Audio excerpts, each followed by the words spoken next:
Luminous and I go way back. When the PSP came out in March of 2005, the two launch games I got were Ridge Racer, which was always a must-have for any PlayStation launch, and a new puzzle game called Luminous Puzzle Fusion, developed by Tetsuya Mizuguchi of Rez and Space Channel 5 fame.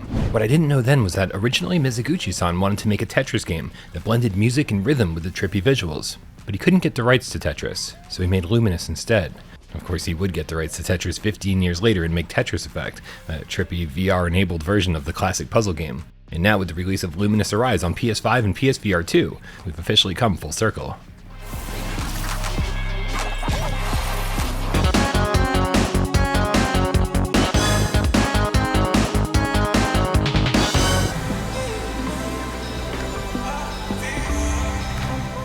As far as falling block puzzle games go, it doesn't get much more simple than Luminous. You drop 2x2 blocks, each consisting of 1 or 2 colors, onto a pretty wide playfield. Your only goal is to create other 2x2 blocks of the same color, and the more you can make before the timeline sweeps across the playfield and clears them out, the more points you get. The more intense the music gets, and the faster you'll move on to the next level.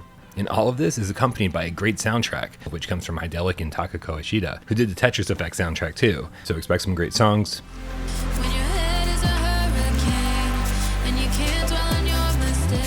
some great mood pieces, and a handful of oddball tracks that might send your anxiety through the roof. Plus there's great stage-specific sound effects, loads of visual effects, and animating backgrounds, all of which change completely from one level to another. And they never seem to miss an opportunity to throw a bunch of stuff at the player, taking full advantage of the VR medium. One level will have you on the beach with water sloshing around on the playfield, with shells and fish inside bubbles replacing the standard blocks. And another will have you racing down these train tracks with signal lights and train wheels as your pieces. The blacks and vibrant colors from the OLED panel are on full display here, with the game running at a nice high resolution and a smooth frame rate. If there's reprojection here, I didn't see it.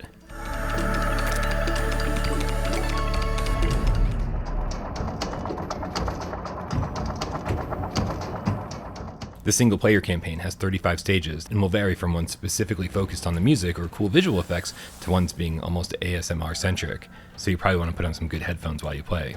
Luminous Arise also takes full advantage of the great haptics in the controllers and headset, so make sure you turn those up to the max settings in the game to get the full effect. At this point you're probably saying, yeah, this is just Tetris Effect, but you know, Luminous. And yeah, that's pretty accurate. They even introduce a feature similar to Tetris Effect's zone mechanic, where you freeze time and try to create as many combos as you can. But for someone like me who's always preferred Luminous to Tetris, this is exactly what I've been waiting for. This is the game I was hoping for when I first saw Tetris Effect. And as somebody who's primarily a single-player gamer, I've got to say I'm really happy with the amount of content that's here. Outside the campaign, there's 32 training missions to help you learn the ropes, and a ton of challenges. These will have you trying to hatch an egg in the center of the screen, or another will have the size of your blocks increase while you play. These are all gimmicks, even the game calls them that. But there's a ton of them here that you can play over and over trying to get the best score possible. And it was fun to see the developers kind of let loose and let their creativity go wild.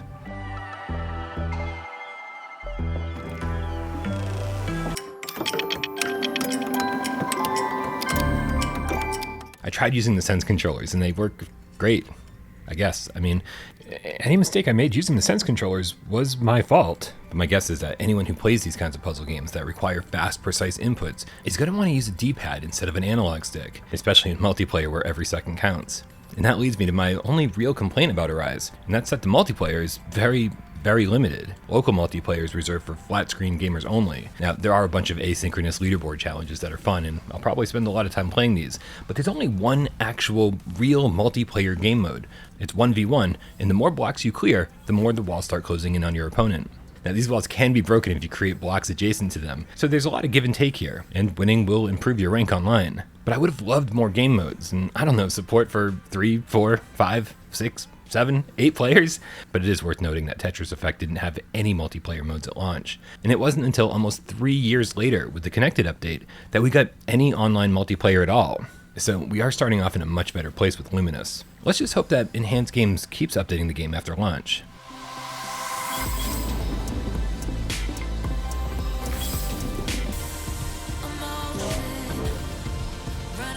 As you play through all the different game modes, you'll accrue currency that lets you roll dice for cosmetics.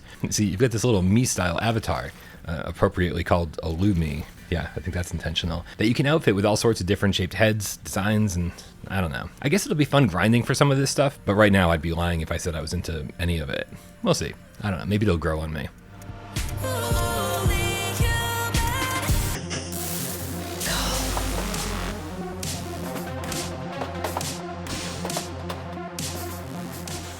For me, Lumines was always a portable game. I played on my PSP or Vita on my couch while watching TV with my roommates, or I'd play a quick game in bed before calling it a night.